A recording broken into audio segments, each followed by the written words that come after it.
বনগাঁতে তৃণমূল প্রার্থী হিসেবে বিশ্বজিতের নাম ঘোষণা হতেই বিজেপির দুর্গে সমীকরণ বদলা শুরু করেছিল।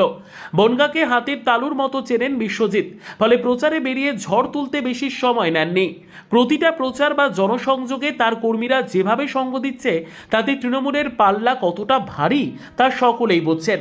বৃহস্পতিবার বনগাঁ উত্তর কেন্দ্রের তৃণমূল কংগ্রেস প্রার্থী বিশ্বজিৎ দাসের মনোনয়ন জমা দেওয়াকে কেন্দ্র করে কার্যত শক্তি প্রদর্শনে নামল ঘাসফুল শিবির।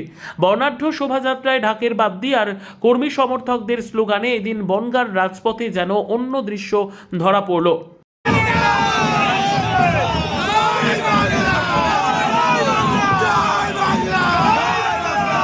এদিনের কর্মসূচির মূল আকর্ষণ ছিল তৃণমূলের সুশৃঙ্খল জমায়েত। জেলা তৃণমূল কার্যালয় থেকে এসডিও অফিস পর্যন্ত আয়োজিত এই মিছিলে সাধারণ মানুষের উপস্থিতি ছিল চোখে পড়ার মতো। তবে রাজনৈতিক বিশ্লেষকদের মতে এই শোভাযাত্রায় বিশেষ মাত্রা যোগ করেছেন দাপুটে শ্রমিক নেতা নারায়ণ ঘোষ। ব্যবসায়ী মহল ও শ্রমিক মহলে তার যে প্রভাব রয়েছে তা এদিন বিশ্বজিৎ দাসের পাশে তার উপস্থিতি প্রমাণ করে দিয়েছে। বলা ভালো, শ্রমিক ও সাধারণ কর্মীদের মেলবন্ধনে তৃণমূলের জয়ের ভিত ক্রমশ শক্ত হতে শুরু করেছে।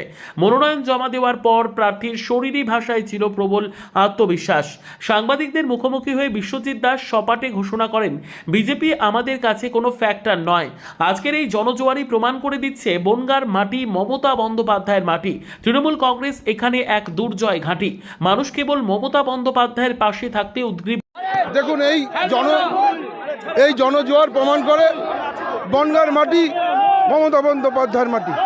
2011 সালে যখন নমিনেশন জমা দিতে এসেছিলাম সকল মানুষের আবেগ ছিল, আর আজকে আমরা দেখলাম জনজোয়ার কাকে বলে, যে মমতা বন্দ্যোপাধ্যায়ের পাশে মানুষ থাকবার জন্য উদ্গ্রীব হয়ে আছে।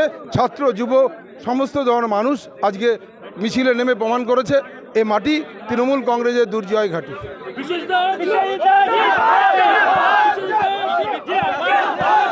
বিজেপি আমাদের কাছে কোনো ফ্যাক্টর না। বিজেপি আমাদের কাছে বনগাঁর মাটিতে ও কোনো জায়গা পাবে না। রাজনৈতিক মহলের মতে বিশ্বজিৎ দাসের এই 200% জয়ের আশা রয়েছে, যদিও এর পেছনে রয়েছে তার দীর্ঘদিন রাজনীতি করার সুবাদে সুপরিকল্পিত রণকৌশল ঠিক করে নেওয়া। বিজেপি গত লোকসভা নির্বাচনে এই অঞ্চলে যে লিড পেয়েছিল তা পুনরুদ্ধার করতে তৃণমূল এখন মরিয়া। বিশেষ করে নারায়ণ ঘোষের মতো সাংগঠনিক নেতাদের সম্মুখ সারিতে নিয়ে আসা এটাই ইঙ্গিত দেয়। ভোটে বাজিমাত করতে তাই বুথ স্তরে সংগঠনের রাশ আলগা করতে রাজি নয় তৃণমূল। এদিনের মনোনয়ন পর্ব শেষে এটুকু স্পষ্ট হলো যে বনগাঁ উত্তর কেন্দ্রের লড়াইটা মোটেও একপাক্ষিক হতে দেবে না শাসক দল। বনগাঁ উত্তরে জনসমর্থন আর সাংগঠনিক শক্তির মিশেলে বিরোধীদের কড়া টক্কর দিতে প্রস্তুত হচ্ছে বিশ্বজিৎ বাহিনী। Bureau report, digital news Bangla.